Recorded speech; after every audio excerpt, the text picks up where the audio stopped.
But I'm 60 now. I don't know what a meme is. 3 terms of council, I'm going to be known as a meme instead of whatever else I've done, right? Oh, that's so funny. Oh, shoot. Put it on my, you know what? Put it on my gravestone. Oh. I have fireworks at my gravestone, by the way. Oh, what you don't know won't hurt you. Yeah, I will. Yes, I will. As my mother would say, I will come back and haunt you. And every time the door slams and there's no one around it, I know it's her. I don't see the fireworks on the tender. That's why I was wondering what you were asking for, Maureen.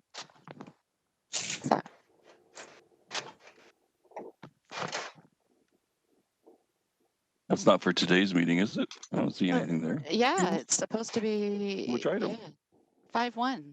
And if you go into the tender. Oh, first quarter. Yeah, got it there. I got it. Yeah. Where's the firework one? It's on page 10. It's the second one from the top. C30220.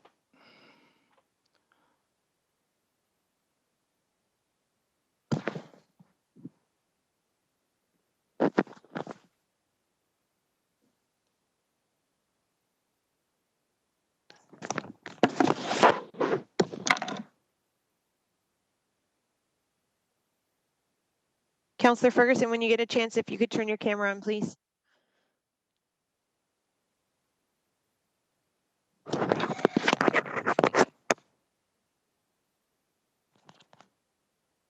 Great, thank you.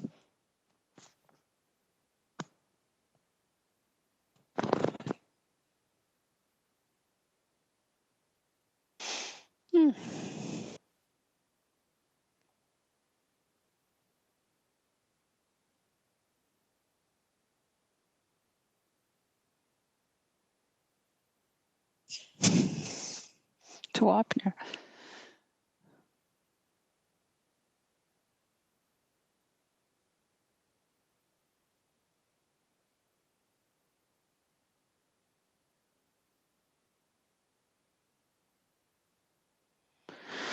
I need new glasses.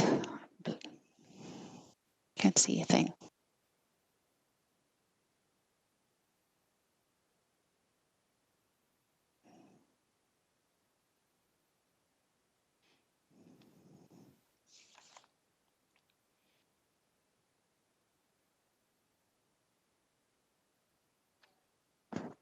Thank you. Good morning, everyone.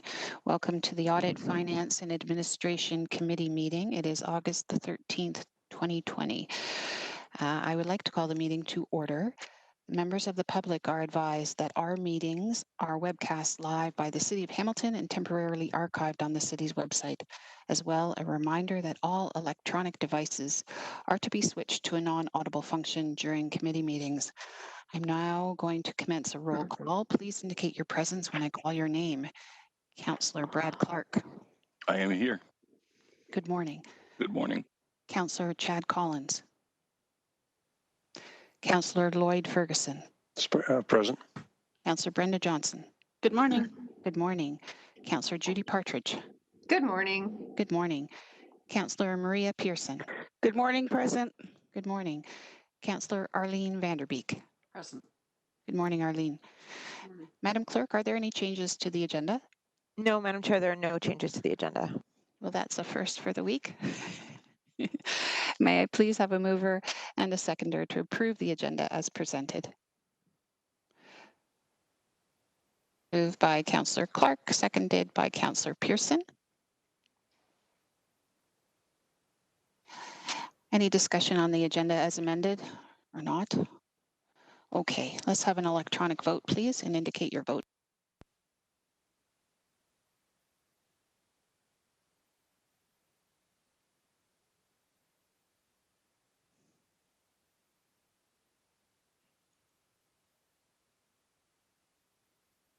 Councillor Vanderbeek, approval of the agenda?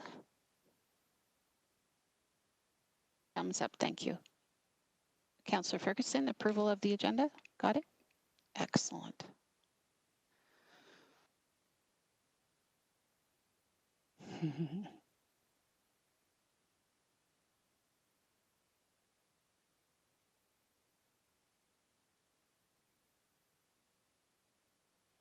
There we go. And that carries. Thank you. Good. Declaration of interest. Are there any this morning? Councillor Ferguson? Yeah, I'm just having trouble getting eScribe up here, but there's a report. I think it's a second report on discussion items around the taxi industry, and I'd like to declare conflict on that. Okay, thank you. And I believe the clerks will have sent you something electronically. If not, they'll get it to you and you can fill it out for us. Thank you so much. Approval of the minutes of a previous meeting, which would be July the 9th. May I please have a mover and a seconder to approve those minutes? Thank you. Moved by Councillor Pearson, seconded by Councillor Partridge. Any discussion? Hearing none, please vote electronically. And it's up.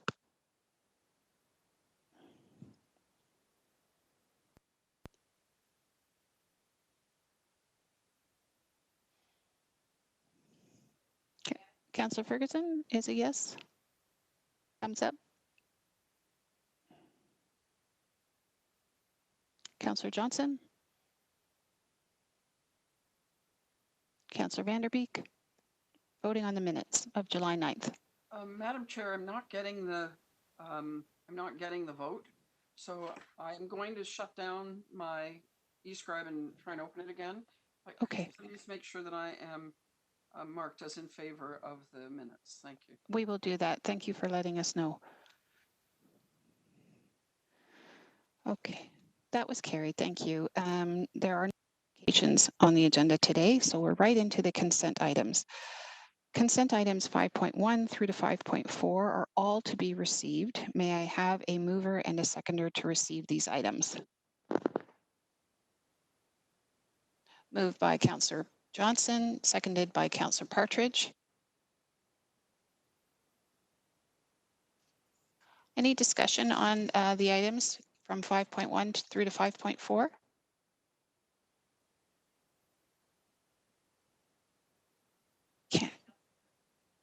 Councillor Ferguson, please. Yeah, I just wanted to just ask a quick question. I'm trying to get it loaded up here.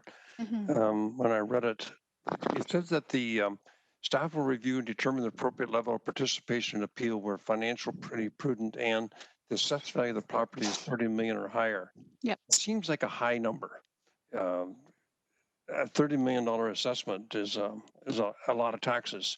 And I see from the report, it's based on workload and the payback.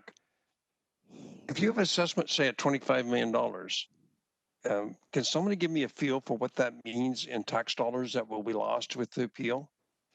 Okay, just for the public who are watching, Councillor Ferguson is referencing item 5.4, criteria for participation in assessment appeals. And I believe we will go to Mr. Zagaric or Ms. DeSanto, I'm not sure, with that question. Through you, Madam Chair, I'm going to ask Maria to, if she can maybe take committee through an example of what the municipal impact would be on a commercial property. If Maria is able to do that, given that there are varying tax rates subject to property class. So if Maria maybe can, I know in the report, there's an example on page 3 of 5. And whether or not that could be a reference point for Maria in terms of trying to illustrate what the impact, municipal tax impact would be as it relates to reduced assessed value. Very good. Maria? Through the chair, yes, on report on page 3. So the municipal impact on a $30 million assessed property, if it's commercial, it's about $615,000. And industrial or large industrial would be just over $1 million. So 25, I don't have the tax rates in front of me. I apologize. I could probably calculate it quickly, but 25 million would be, just not much more less than that. But these are using the City of Hamilton tax rates. We do have different tax rates across the city, but it would be, 30 million would show, like I said, 600 to slightly over $1 million. If you give me a second, I could calculate on the 25 if you require that. Councillor Ferguson, would you like that?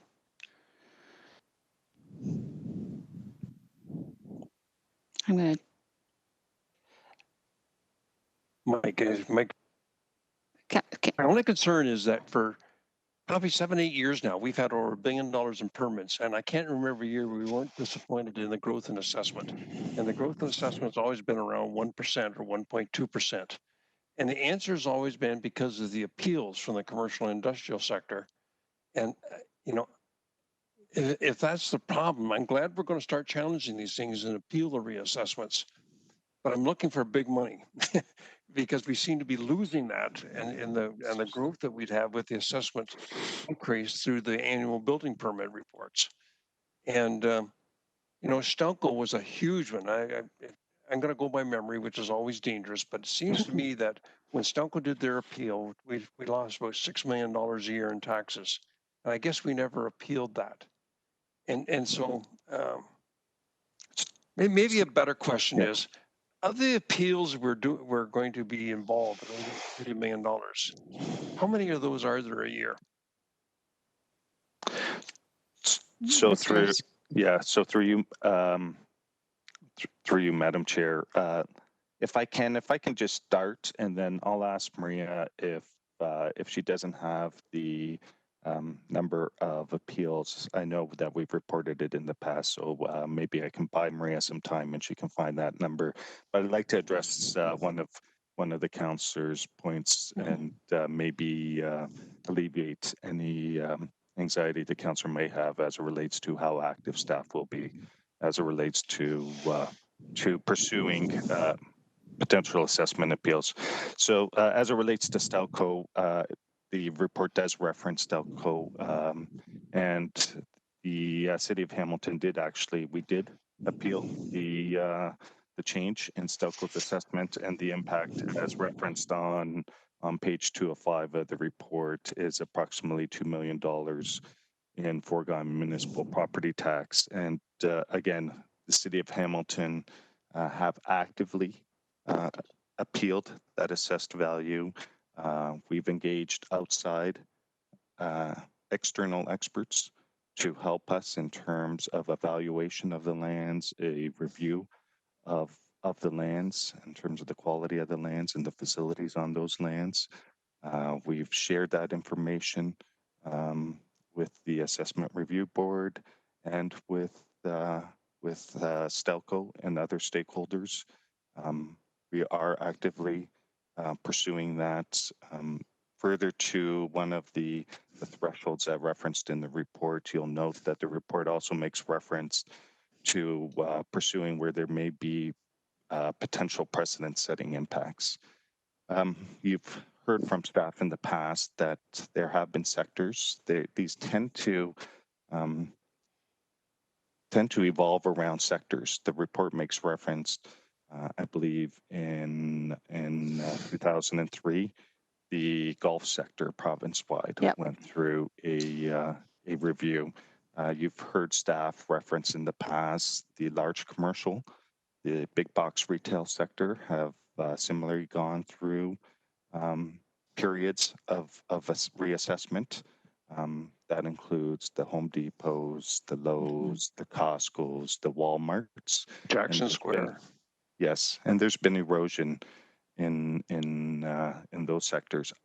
I'm going to suggest that coming out of this pandemic, I suspect there will be further pressure as it relates to the retail sector as a whole. It's likely one sector we will have to be actively participating in, recognizing that while there may be some structural change as it relates to that sector, I would hope that MPAC would not be considering changes in assessment based on a fairly limited period of time, that we need to have a sense coming out of this pandemic what the future of that sector will be. And so I just don't want committee to be left with the impression that we're setting a high threshold as it relates to actively participating. It's not just the $30 million, and the $30 million threshold really speaks to key sectors, whether it's the steel sector, whether it's the large retail sector. But beyond that is where there may be some cyclical or precedent-setting situations. We want to actively pursue that because one appeal could trigger a series of appeals in a particular sector. Or So I think you create a know, precedent. I'm going to try to help give Maria a little more time here, but in my previous life, I used to have consultants knock on the door saying, we want to come in and do an appeal of your property assessments, and you only have to pay us half for the first year. And of course, you let them in, and they find something.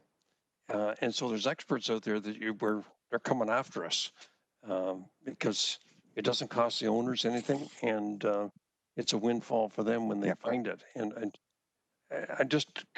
I'm glad we're starting to push back and appeal these things, but this could be a runaway train. As I say, at budget time, it's always disappointing when you report the assessment growth, and the answer has always been, well, there's been an industrial or commercial appeals.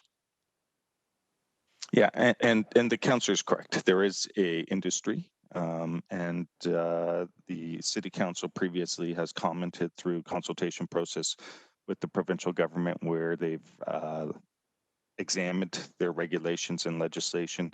Beyond the industry, what has been problematic for municipalities is the timing or the timeliness of decisions as it relates to appeals, and it benefits the industry. If a appeal sits outstanding for 5 years and that particular consultant generates a portion of the benefit for a 5-year period, it's more material for that consultant. But it creates uncertainty for municipalities. The report makes reference to some extreme situations whereby we've waited beyond 10 years for a decision, and that becomes challenging for municipalities for budgeting for these potential allowances. And so the councillor is correct. There is an industry. The intent for this report and the previous report that triggered this information is to not mitigate, but to address that industry in parts and beyond engaging consultants as it relates to actively participating in appeals. We are looking at other tools, technology and data and information that may assist us in steering us towards areas that we need to more actively participate, where the city could actually trigger the appeal. So rather than being reactive, there may be opportunities where the city sees an example of a property being assessed at a value lower than what the city assumes is reasonable, and we would trigger the appeal in that situation. So it's not just these measures. I would suggest that we are looking at other tools that could lead the city to be more active and not just react to The chair's going to call me out on my 5-minute limit here. Yeah, I am. Pretty soon. And so I'm just trying to get a feel for this, Mike. How many appeals would you do a year using 30 million as a threshold? So I'm not sure if Maria has the historical information around appeals, and if not, with respect to the 30 million, because I'm not sure we've tracked that in the past, we can get that information to committee. But I'm not sure if Maria has on hand the number of active appeals we currently have. Okay, so you'll just send us an email on that later. Maria, can. did Sorry, you yes, wish I to speak to can this? respond to that. Yes, sorry. Thank you. Yeah, through the chair. So on page 2 of the report, we do identify currently about 1,500 outstanding appeals by the end of 2019. Approximately 1164 of them are scheduled to commence this year. So just sheer volume, we can't commit to participating in all of them. We set the $30 million threshold as a start, targeting the properties with the highest assessment and also the highest risk of property tax loss. We also, as Mike mentioned, anything precedent setting, even if it's below 30 million, we will continue to report annually on the assessment appeals every year and monitor this. If we find that, we can, adjust that down, possibly that's something we can bring forward in that report. We just don't want to set ourselves up to commit to much lower than that at this point. Right now, there's about 60 properties assessed greater than 30 million. with internal resources and possibly once we set up the roster for external consultants, we think that's manageable. Once we start working through these, some of these take a lot of resources with a filing statement of issues, doing analysis and so forth. Once we get a better feel of the resources required to manage at that level, then possibly we can look further down. The only thing we don't want to do is spend a lot of time where the return on that, it doesn't justify us participating in it when the impact to the municipal tax dollars isn't significant. Okay, so I the also- answer to your sorry, question, Kat- the answer to my yes. question then, there's 1,500 appeals from property owners, of which 60 are over 30 million. And it would be a certain percentage of those 60 that are appealing their assessment. And so it looks like somewhere up to 60 appeals a year, you'd be appealing then. Through the chair, possibly. Again, it depends on the on what the appellant is looking for. So we would review the statement of issues. Sometimes they're not looking for significant change, and it wouldn't be worth our while. But definitely we will be reviewing. And again, if there's something that's coming in below 30 million where we feel, it makes sense to participate, this would not stop us from doing that. Okay, the chair's been very patient with me here. It's an important question though, because assessment growth is so critical to helping us keep the tax increases lower to the rest of the taxpaying community. So I'm just going to keep asking questions on this, but I'll stop for now on this run. I'm a mother of three, Councillor Ferguson. I have to be patient. We have Councillor Clark. Can I ask just clarification, Madam Chair, with regards to the numbers? I thought I heard there were 1,500 appeals outstanding. And then I thought something around 1,100 were coming forward in the next year. Is that correct? Mr. Zagaric or, Yeah. or Ms. DeSanta? Yeah, through you, Madam Chair, that's correct. It's referenced on page 2 of 5 in the first full paragraph. There are 1,164 that are scheduled to commence in 2020. Now, I don't know how this pandemic is affecting the scheduling for those. I'm not sure if Maria may know, given the Assessment Review Board have not been sitting. And so, again, I'm not sure if that was a expectation pre-pandemic. Through the chair, so some of these are continuing on through other means, either written, telephone, or video conference hearings. So some may have been delayed, but for the most part, if it could be accommodated not in person, these are continuing. So they're hearing them now through WebEx or whatever virtual means they have, correct? Correct. There could be some that have to have been postponed. I don't have the number of how many of those weren't able to be heard now in 2020. But if they can, they've used it before, different means, not in person, all these other means to get these done. And so then 1,100 in 2020, and our expectation are based on our assessment right now is about 60 of them are over the 30 million. So those would be the ones that we would be likely participating in? Through the chair, the 60 million number is, we're just identifying how many properties the city of Hamilton currently has that are assessed greater than 30 million.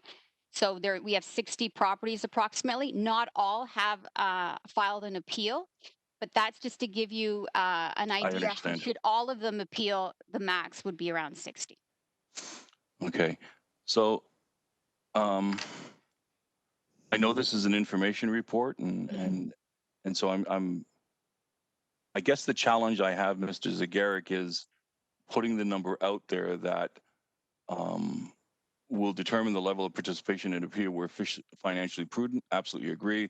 Then we set the figure at 30 million. So a property owner who has property at 25 million, they're reading this and understand, well, geez, I can appeal and the city's not going to defend it or appeal that and participate in the process. Is there not a concern that that's going to trigger more appeals? Mr. Skerrick. So through the chair, I do appreciate the question, and I think if property owners or their agents are interpreting the reports to assume that staff will not be reviewing and considering participating in appeals less than 30 million, that's an incorrect assumption. So as Maria has made reference this morning, we look at all appeals, we look at the materiality, we do look at the rationale for the appeal. And beyond the precedent setting, if there are areas that we have concerns over what's being sought as it relates to the appeal, we would be participating in those too. So I do appreciate the councillor's question, because if it's the interpretation of property owners and their agents that the city will only pursue those appeals that have a threshold of an assessed value at 30 million or greater, or precedent setting, that's not accurate. I think we're just identifying two principal parameters. But you can see how they might see that. So would it be not wiser not to identify the Threshold. cap at 30 million or the threshold and indicate that I'm just going to read it. Staff will review and determine the appropriate level of participation in an appeal where financially prudent and dependent on the assessed value of the property, or there is a known potential for precedent setting impacts, and not put a dollar figure in to cause any potential issues? Yep. So through you, Madam Deputy Chair, I'm comfortable with that proposed amendment to the report and to the guidelines, and we'll accept that direction from committee and pursue in that manner. So now, Madam Chair, to the clerk, how do we deal with that? Because this is an information report and not a recommendation. So can the committee make that amendment to this information report? I know that clerks has an opinion on an amendment to a body of an information report, and I will look to clerks now for that. Thank you, Madam Chair. Clerk Angela.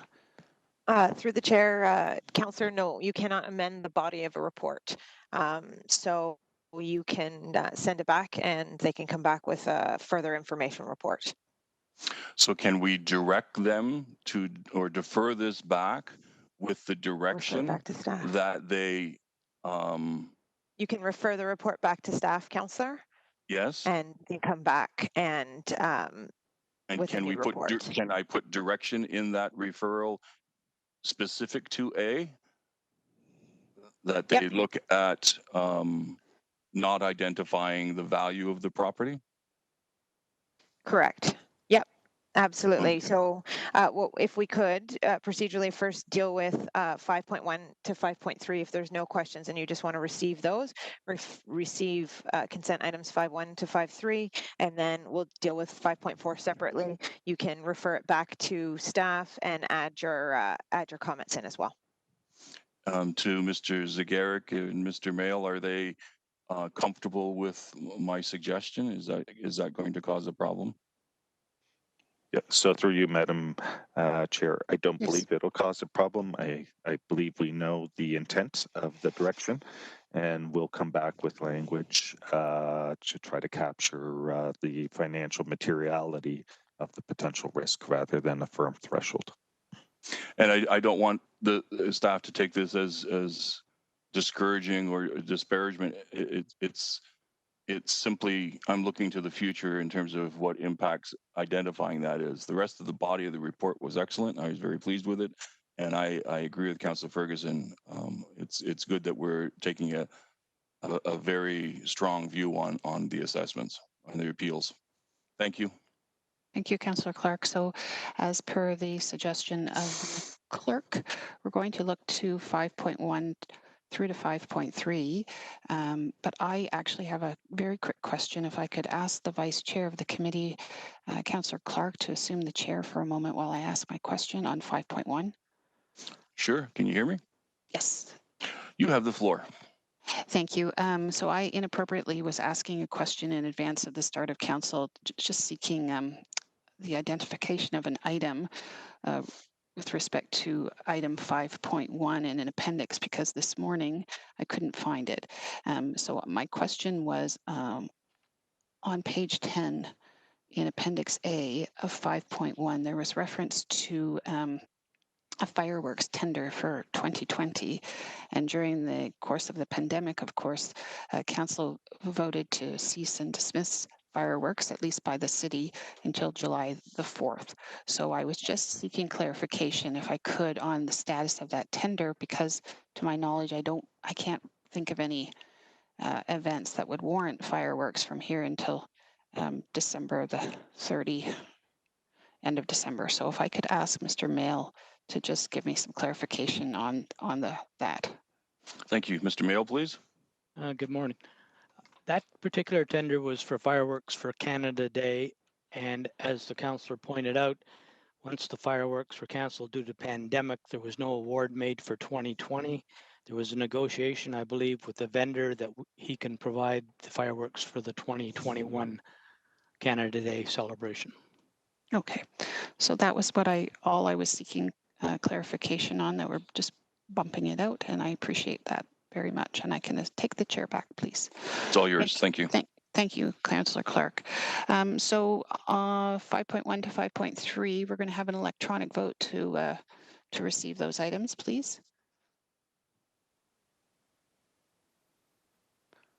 We're going to just activate the bingo machine.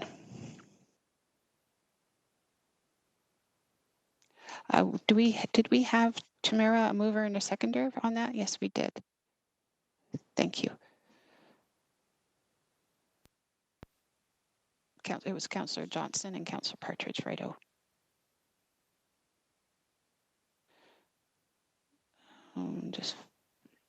Thank you. Councillor Partridge.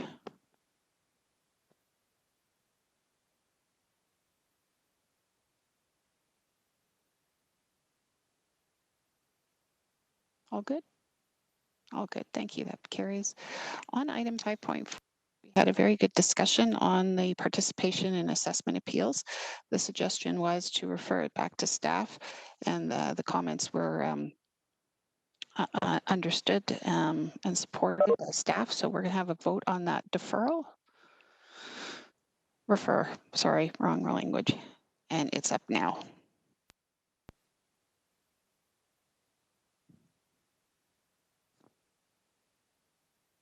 And Councillor Clark and Councillor Ferguson, you're fine with that, how I summarized that action? Okay, I'm not hearing anything, so we're going to say yes. Okay, thank you, and that carries. Thank you. We have no written delegations and we have no staff presentations, so we're going to jump right into the discussion items. 8.1, 2020 City Enrichment Funding Recommendations. May I please have a mover and a seconder to approve the item, to get it on the floor. Moved by Councillor Ferguson and seconded by Councillor Johnson. Any discussions on item 8.1?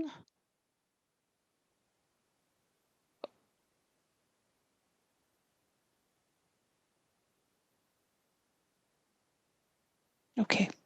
Councillor Ferguson, please. Yeah, I'm frantically trying to switch from microphone over to the right appendice. There was some areas that were recommending part of the $84,000. I read it yesterday, that were put on hold. I'm just trying someone to explain to me what that on hold meant. I'm just trying to find it. So I know Ms. John helped us with this last time we were reviewing it, and I trust she is with us again today. Mimi? Yes, through you. Thank you. Yes, through you, the chair, to Councillor Ferguson and all the councillors. Good morning. Good morning. Yes, we have a few of them which are on hold because we still have additional documentation that is pending from the applicants, whether that be majority of them are final reports from last year, which are on the way, or other documentation according. So that's why they're on hold. We're just missing one piece for our processing policies. So you're asking them to be on hold, but you're asking them also to be approved today, are you? Correct, because it's just an additional document, which that we have been in communication, and they say, yeah, we have it ready. We just need to submit it. And we needed to hear from them in time to submit for this report as well. Okay, that's all my questions. Thank you. Thank you, Mimi. Councillor Johnson. Thank you. And as the chair of the CEF, this has been a very challenging and unique year, to be honest with you. I just wanted to highlight some things that the staff has started with 336 organizations that they went through line by line. And after today, when phase 3 is finished, we'll only have 58 organizations to go. So kudos to the team, especially when the majority of them have been deployed to other departments. So, and I just wanted to give a heads up to everyone that when everybody gets back to their original jobs, we have on our outstanding business list that we will take a look at the funding again and just and see whether we can, not see whether, we need to look through it through an EDI lens, first of all, to make sure it's all inclusive, but also that some of these organizations actually have done very well during COVID because they've been receiving funding from the provincial and the federal government. So next year it may mimic that, or maybe next year we'll be back to normal. So thank you so much, Mimi. You and the staff have been amazing and working with the organizations so that we're meeting halfway. And I just want to highlight one little point here. It's really been interesting that some of the organizations, it's been a mix of either verbally or divulging that the receipt of the CEF funds do not really impact their programming and organization, to the other extreme of some of the smaller applicants saying that this funding actually is a make or break. So I think that's an idea, an opportunity now for us to go through these lists of organizations and see where we can bump up or whether we can tone down or leave things the way they are. So I really want to just put a shout out there to the staff. Thank you very much, Mimi, and you guys have done an amazing job. Thank you.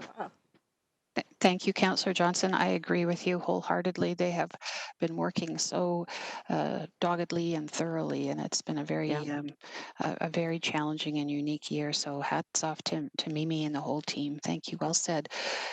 There are no further questions, so we're going to have an electronic vote on this report.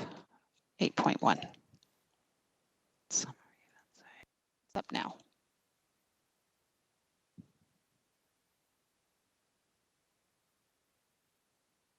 That carries. Thank you. We're on to point 2, options for relief from municipal fees and charges for the taxi industry. Let's get it on the floor. May I have a mover and seconder? Councillor Pearson and Councillor Partridge. Any discussion on the item?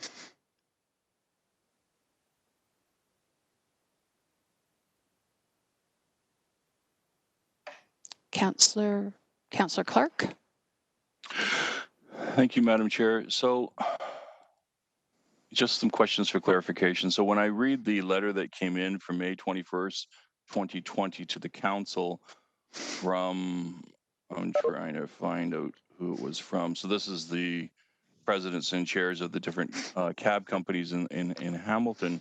Right. They spent a great deal of time talking about the insurance premiums, and then it indicated that they were hit with COVID.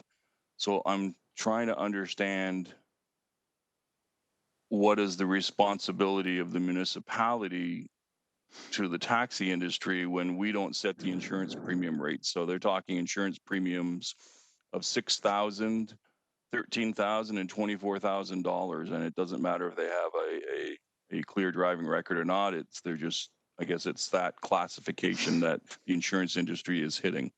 So can I get a comment from, I guess, Mr. Zagaric? Yes, please, Mr. Zagaric.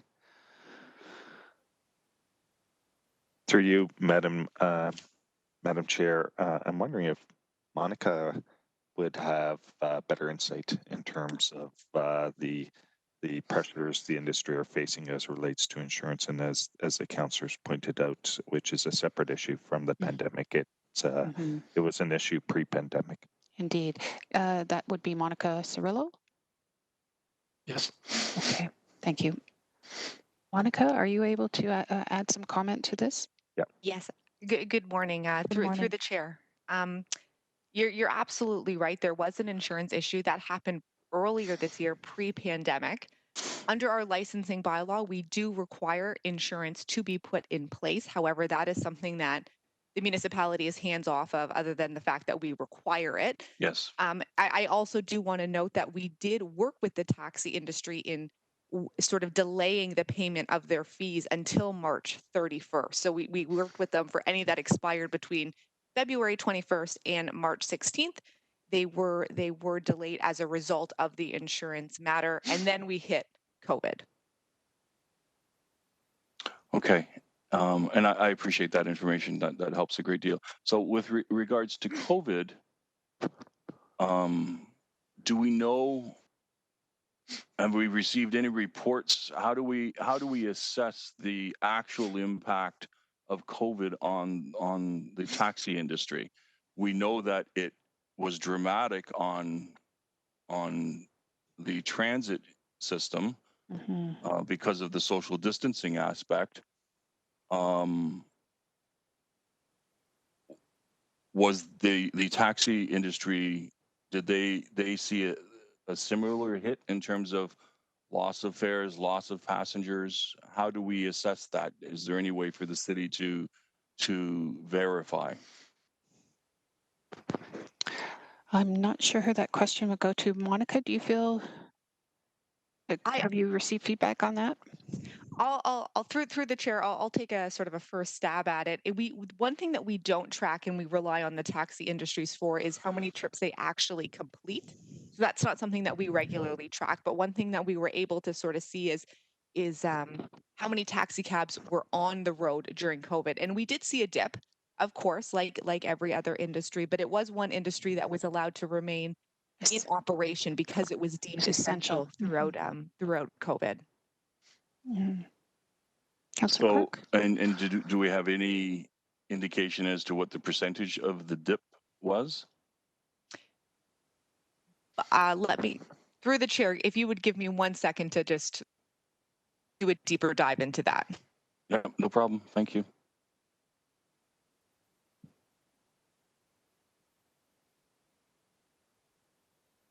So, sorry, through the chair, what I can say is that there's a total of about 1,000 or 470 plates on there. It looks like through March, about half of them were still operating in Blue Line, and about 190 were operating in Hamilton Cab. April and May, we saw a significant dip. So about 140 were on the road total. So about a quarter of them. If we compare that to August, we're at about 250 cabs on the road right now. Thank you. Okay, so there was an impact, and that is demonstrable to the taxi industry. Is the staff making any recommendation on fee waivers or deferrals? There's a list of options available, and God bless you for providing us options. But is there based on your professional experience, a recommended option? I know Mr. McMullen, were you the author of the report? I know you put out some of the caveats with the various options that you presented. So through the chair, I was the author of the report, or staff were, and we worked with Monica Cirillo on the options and the survey that was completed. That's attached as one of the appendices.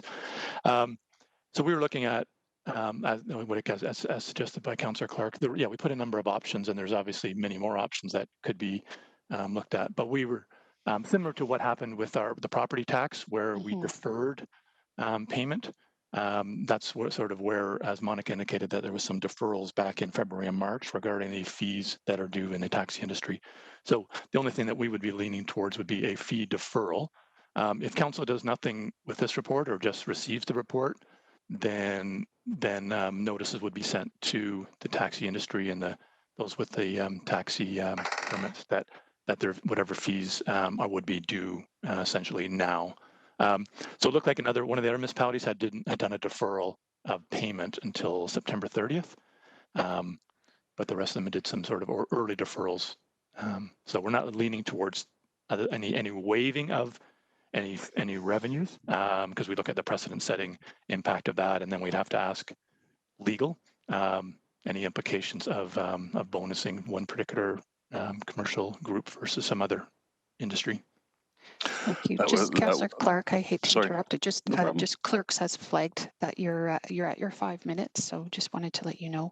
Okay, happy you can come back to me, and thank you. Thank you, Councillor. Councillor Clark, Collins, beg your pardon.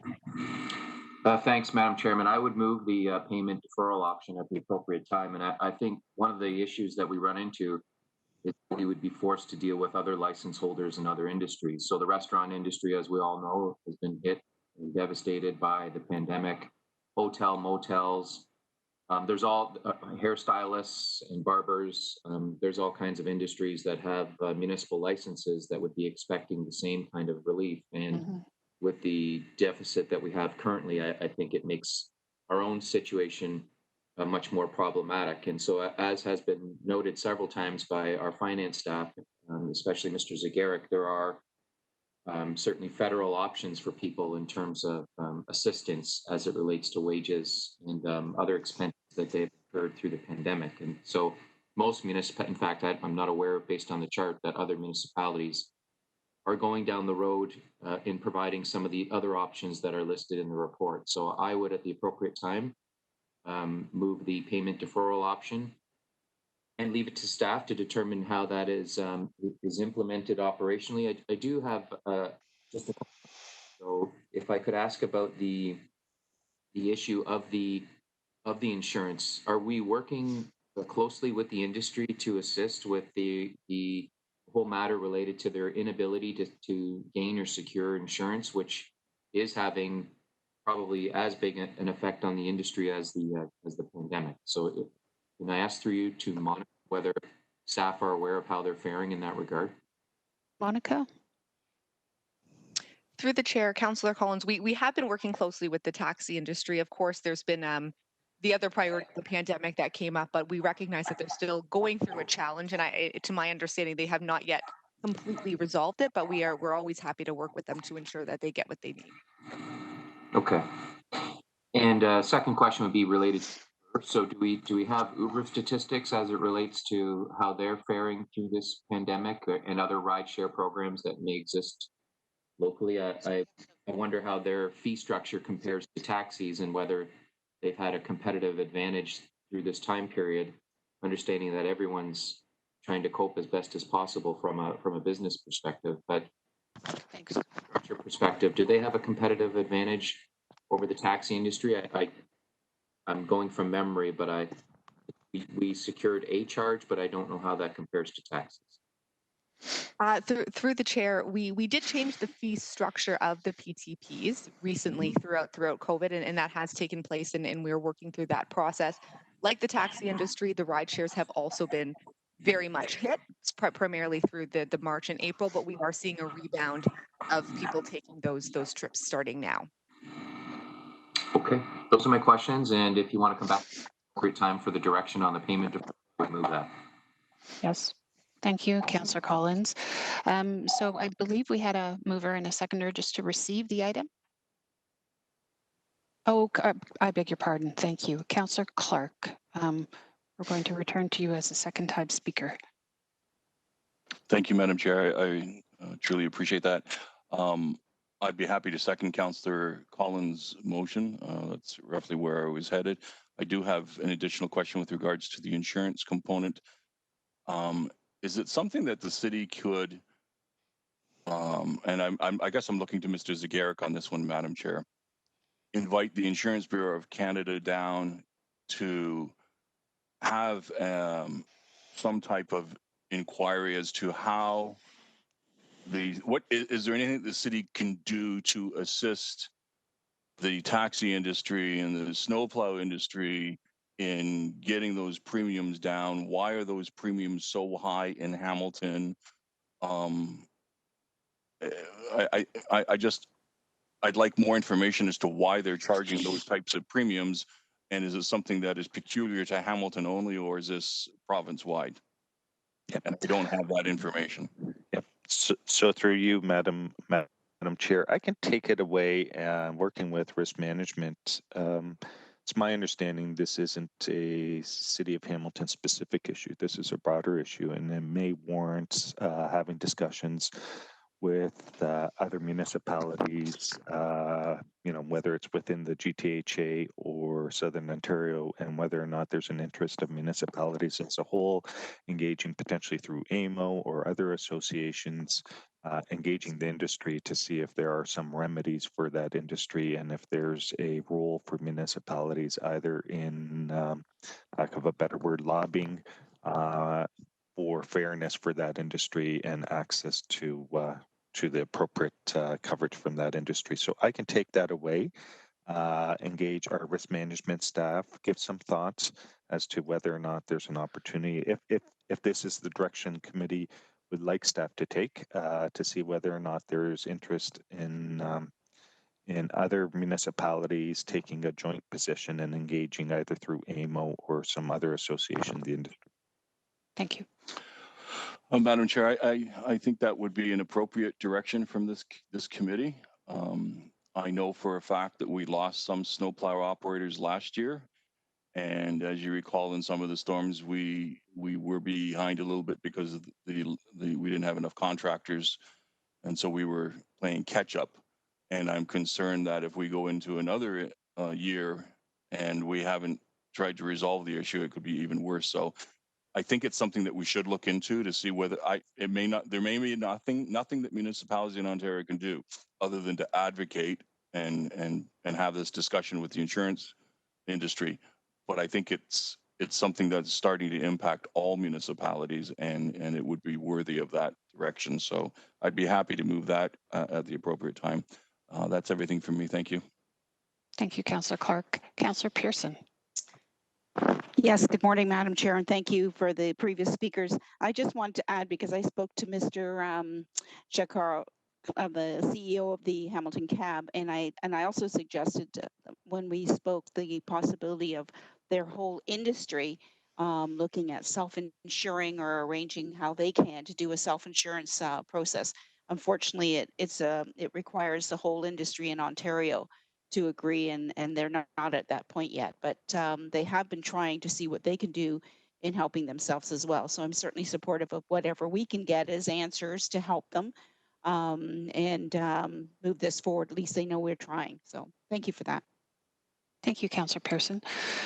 I do not see any additional speakers. Okay, I would like to give the chair, ask Vice Chair Clark if he could take the chair for a moment. If I have a question for Mr. McMullen.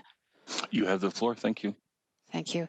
Mr. McMullen, I thought when I read the report, there was reference to if we provide any one of the options, it is creating a precedent for an industry that we have not extended to other business enterprises, as was previously referenced, like restaurant, hair salons, etc. Could you speak to the implications of in the absence of a policy on this for business, small, medium, or large, if we're just identifying one? How does that work, please? Through you, Mr. Chair. Please. Yeah, Mr. so, McMullen. Yeah, so through the chair, that's something I might get Monica to help with as far as when these licensing fees are normally due. I understand they're due on an annual basis. So if there's an ability to affect the payment for other industries or other licensees, whether that has been done or whether that's something that we can contemplate, and then how that might affect if we say that their fees this year are due September 2020, then whether their next one would be then due a year from now in September 2021, which would give them some additional time for next year as well, rather than on whatever renewal date was when the license was actually due. So I don't know if Monica can assist on the impact of other organizations that have licenses with the city, as Councillor Clark had mentioned and Councillor Collins had mentioned as well. Yes, through the chair. Overall, we did waive all of the licensing fees. So beginning in April 7th until the beginning of June, that was an EOC decision. So we did waive all licensing, late fees for licenses to be issued. Now, licenses for the business licensing bylaw, they're done monthly. So it depends on there's no sort of set schedule for when the fee is due. It's just annually based on when you originally submitted it.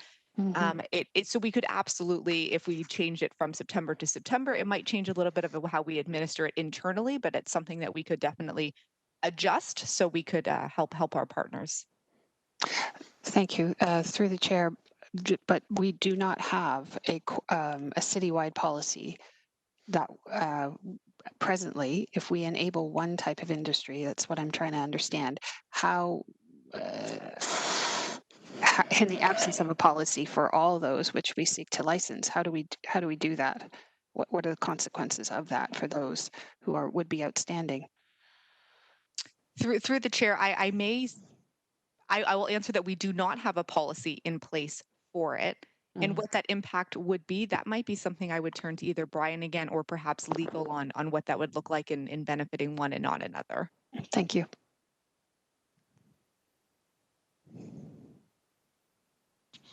Who wants to take a stab at it?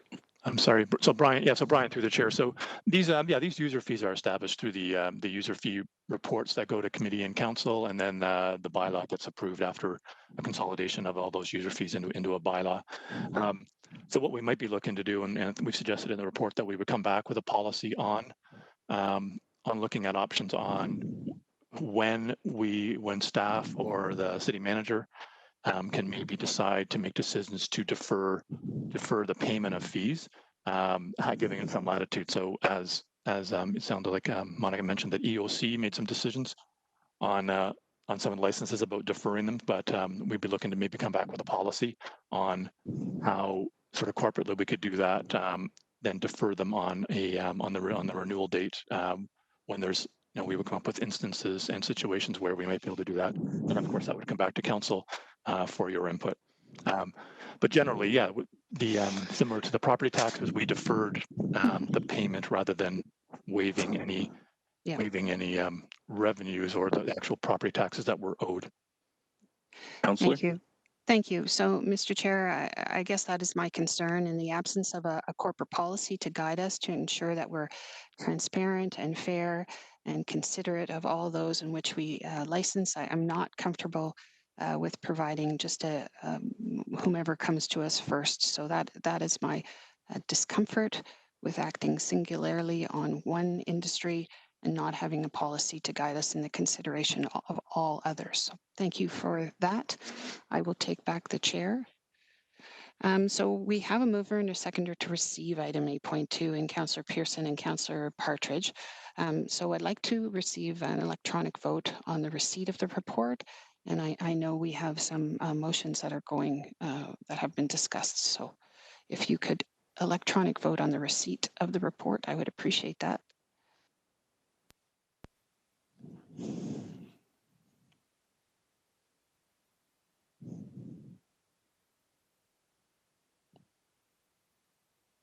Councillor Ferguson, I know you declared an interest, so you're abstaining, is that it?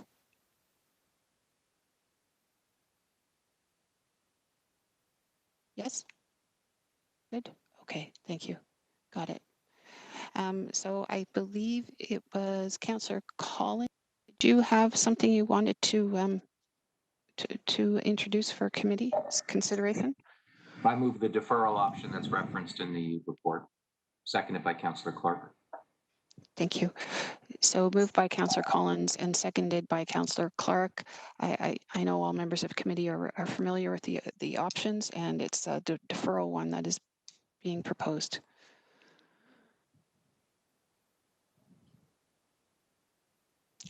Councillor Clark, did you wish to add?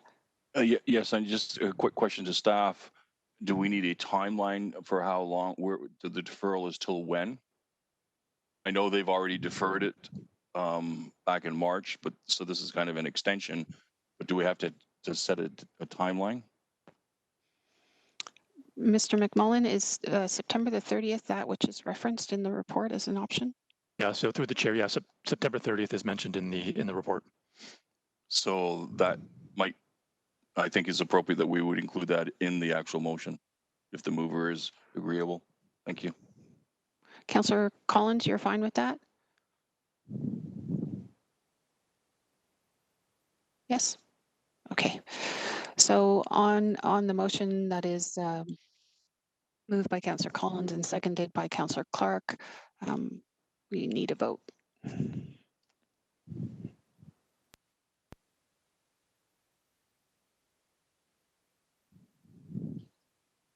Councillor Vanderbeek, are you able to vote, please? Thank you. Thumbs up.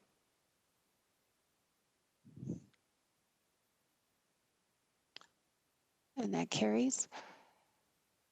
Councillor Clark, I believe you had a motion you wanted to introduce.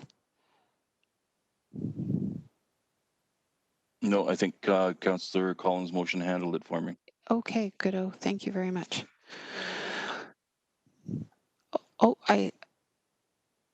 Is Councillor Clark wishing to speak again? I thought I saw his finger. Okay. Sorry about that, Madam Chair. I think you're talking about perhaps the insurance motion. Oh, yes, I am. And I'm not sure whether or not I would move that now or move that as a motion later in like under item number 9. I look to the clerk and yourself. The motion would be basically the staff consult with municipalities to review the current situation with regards to the high insurance premiums on the taxi and snowplow industry and report back. I'm not sure if we can really do that now or do that later. I'm looking to the clerk for guidance. So through the chair, I feel like it does tie in with this report, so you can go ahead and put your motion out now if you'd like. Okay, so I don't have a seconder, so I look for that. The motion would be that staff consult with municipalities to review the current situation with regards to the high insurance premiums on the taxi and snowplow industries and report back. Does that capture everything, Mr. Zagaric? Mike? Through you, Madam Chair, yes, we're comfortable with that direction.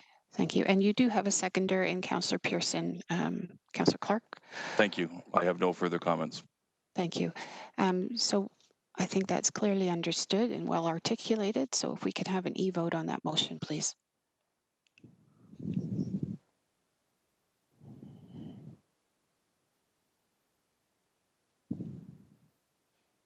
It'll soon come up. If you could vote on that now.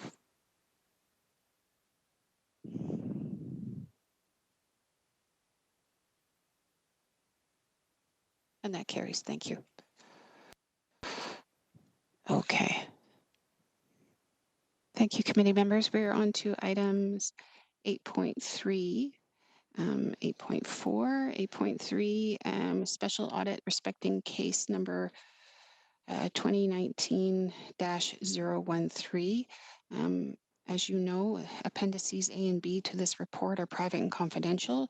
If you would like to discuss these appendices, we will defer consideration of this report until after committee reconvenes in open session. No. May I have? May I have a mover and a second? Oh. Okay, you would like to go into, so I'll identify Councillor Ferguson. You'd like to speak to this? Yes, Madam Chairman. I've read through the appendices and the reports, and it looks like there has been a thorough investigation done.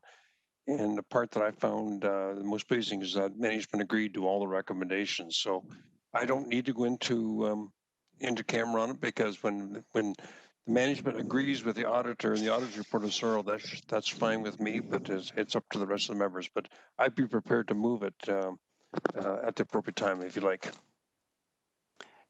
Councillor Clark? Thank you. I do have questions for the Auditor General. I'm trying to make sure that we're as transparent as possible.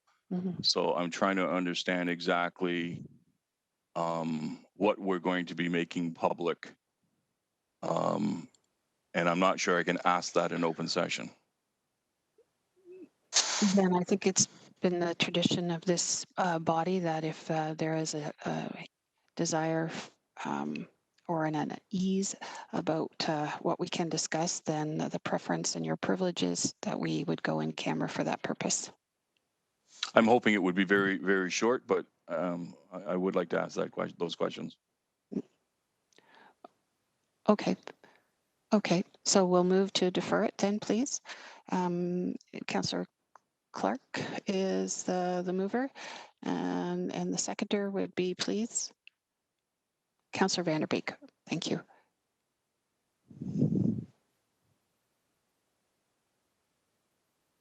It'll be 1 moment for the vote.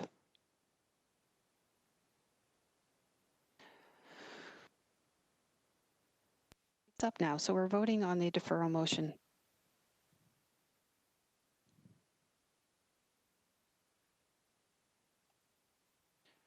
So that was carried, thank you. Okay. 8.4, control weaknesses respecting case 2019-26707. Appendix A to this report. It's private and confidential. Should you wish to discuss this appendix, we will defer consideration of this report until after committee reconvenes in open session.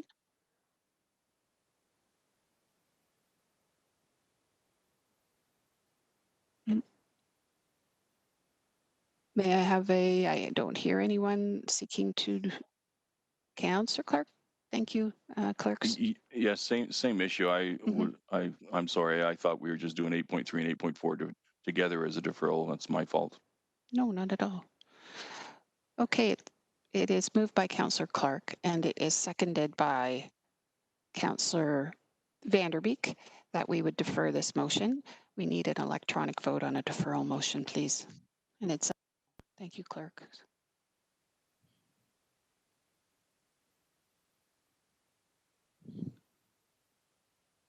Councillor Pearson?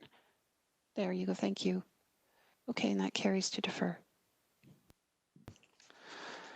All right.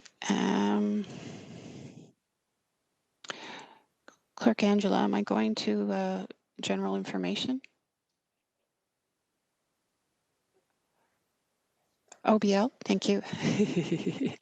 We're on item 11, general information, OBL 11.1, amendments to the outstanding business list. Any discussion on the amendments to the outstanding business list? Councillor Pearson? I'll move it. Moved by Councillor Pearson, seconded by Councillor Johnson.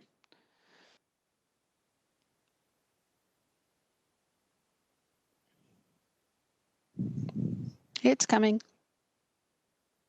No worries. It's up now. If you could all vote, please.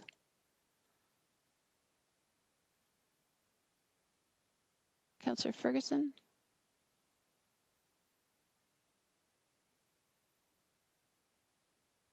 Good. We have Councillor Pearson. Thank you. That carries. Councillor Pearson?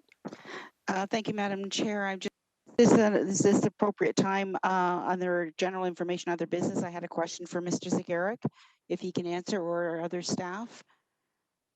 This be appropriate? Thank you. So thank you.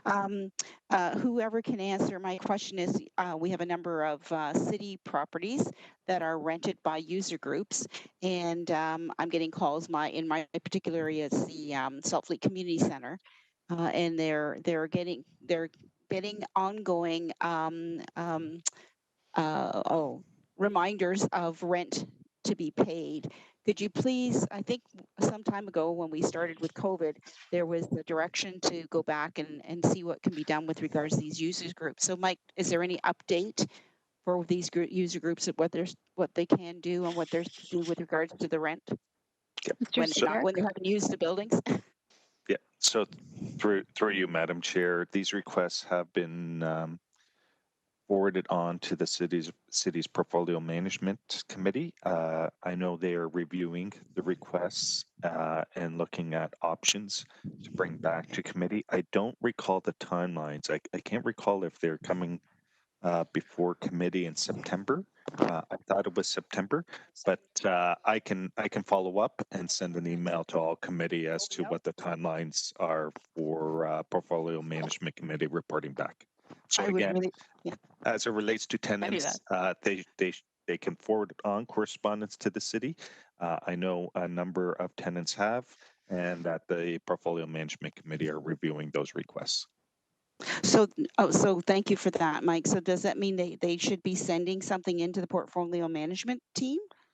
So through you, Madam Chair, I know a number have. I Okay. don't know whether the portfolio management committee, I can circle back with the portfolio management committee to see whether or not they're proposing any general options for council's consideration going forward. But again, I know that certain tenants, farmers market is one that comes to mind, but other tenants of city facilities have asked for relief, some form of financial relief or assistance because of the pandemic. So, Mike, can you respectfully then, if you send that information of where it's coming forward in September, could you also provide me with the contact for the portfolio management team so that I can get a hold of them with regards to some of the tenants in my area? Because I don't know if they've done that, and I want to be sure that they've been, that it's been reflected in their review. Yeah. So through you, Madam Chair, I can, and Ray Kessler is the lead for that. Thank you for And that. so Okay. I will maybe ask Ray if he can advise the status of that report back. Thank you. I know I have spoken to him some time ago with regards to a couple of the user groups in Ward 10. So thank you for that. Thank you, Councillor Pearson. Item 12, private and confidential. May I please have a mover and a seconder to approve the closed session minutes of the July 9th meeting? Councillor Pearson, it's moved, and Councillor Vanderbeek seconds it. Electronic vote, please.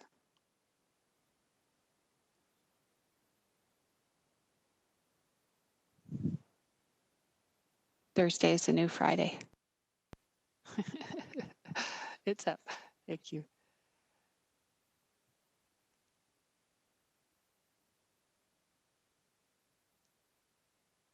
That carries. Thank you.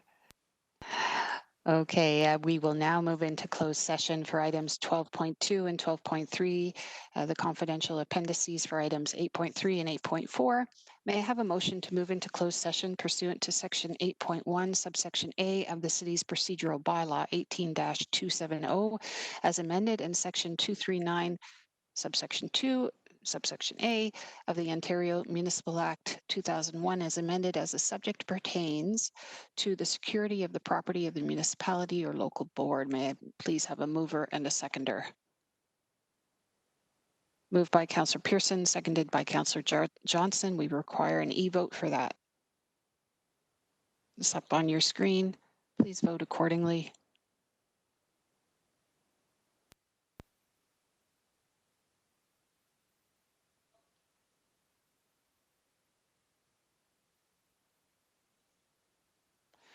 Councillor Ferguson, you've returned. Can you give a thumbs up to going into closed session, please? Thank you. Okay, that carries. To the public, the meeting will continue following the closed session portion of the meeting. When you see the members of council rejoin the meeting, council will wait up to 5 minutes upon reconvening in open session before proceeding with the meeting to provide members of the public and the media time to return.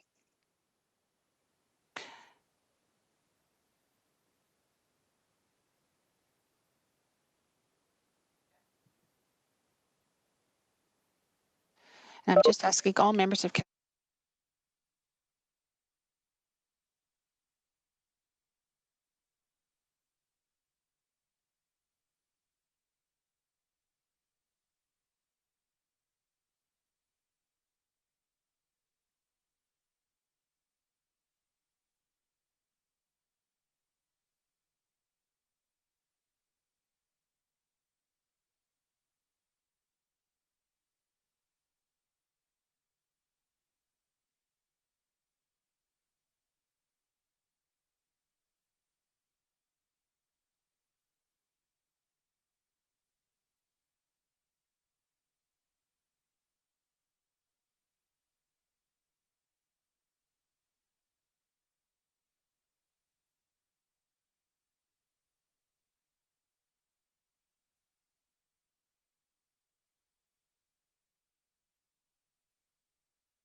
Good morning. We're back in open session. Good morning to members of the public, the media, and birds of a feather.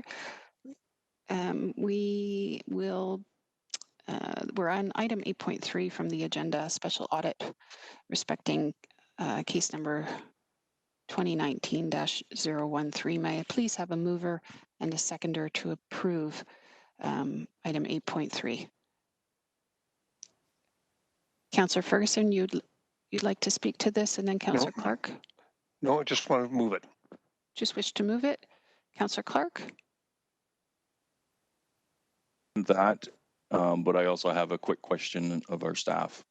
Thank you. So it is moved by Councillor Ferguson and seconded by Councillor Clark to get it on the floor. 8.3. So my first question would be to Mr. Brown, and it is my understanding is that these two special audits, 8.3 and 8.4, will be part of your annual report that's coming out later in September. Can we just get verification of that? Mr. Brown? Through the chair, that's correct. Both these investigations will be contained, or the particulars will be contained in our annual report with Broadmoor's top-line activity, amongst other reports. Won't be Thank dealing you. with it. Yes, I understand that. And so to Madam City Manager, if I may ask a question, Chair, is it possible to have yourself and Mr. Brown and our new Director of Communications look at item 8.3 and 8.4, and in light of our move towards more transparency with access by design, et cetera, is there a way of expediting a report sooner for the public, since they now know that we found two issues? Obviously, it's going to pique their curiosity. City Manager Smith? Yep. Through the chair, yes, I definitely can commit to connect with Matthew and Charles. Matthew, our Grant, our new Director of Communications, and Intergovernment Relations, with Charles Brown, our auditor, and we'll look at what we can do specifically as timely as possible with these two specific reports, but commit to look at kind of our reporting in totality as well. Yeah, I think that would be very helpful, because in the future it would be ideal if there was obviously the confidential component, because we have to comply with the Municipal Freedom of Information and Protection of Privacy Act. So there's some issues that we can't release to the public, but there are details that we could release. And so if we could put our mind to having an immediate release and then an annual report, that might be very helpful. So I don't want to see that as direction, Madam Chair. I think the city manager understands what we'd like to see happen, and hopefully we can get something out quicker rather than late September. Thank you. Thank you, Councillor Clark. Thank you, City Manager Smith. So we have a mover in Councillor Ferguson and seconded by Councillor Clark. We'll have an e-vote on item 8.3, please.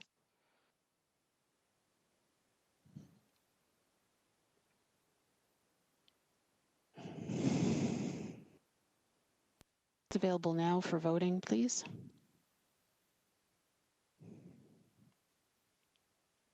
And that carries. Thank you. 8.4, control weaknesses respecting case 2019-26707.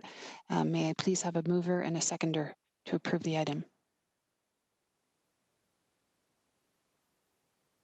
Moved by Councillor Pearson and seconded by Councillor Vanderbeek. Any discussion on 8.4? Hearing none. Okay, let's have an e-vote on that, please.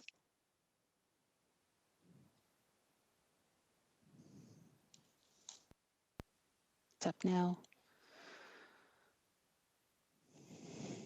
That vote carries. Thank you. Item 13, adjournment. May I have a motion to adjourn? Moved by Councillor Pearson, seconded by Councillor Johnson. E-vote on adjournment.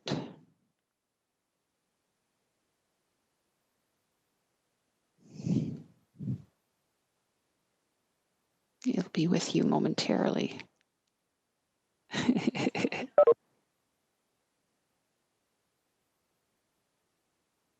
Question. Councillor Pearson.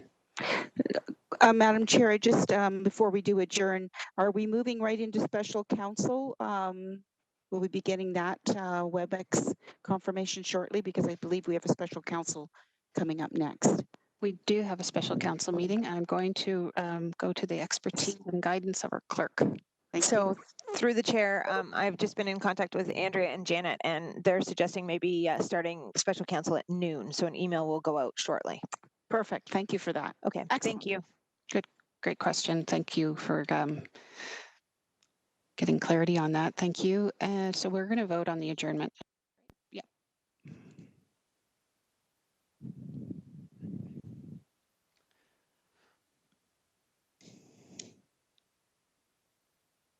Collins, Councillor Collins. He's gone. Okay. That carries. He voted great. That carries, and I'll see y'all at noon. Thank you all. Great job, Chair. Thank you, clerks. As always, clerks rule. Thank you.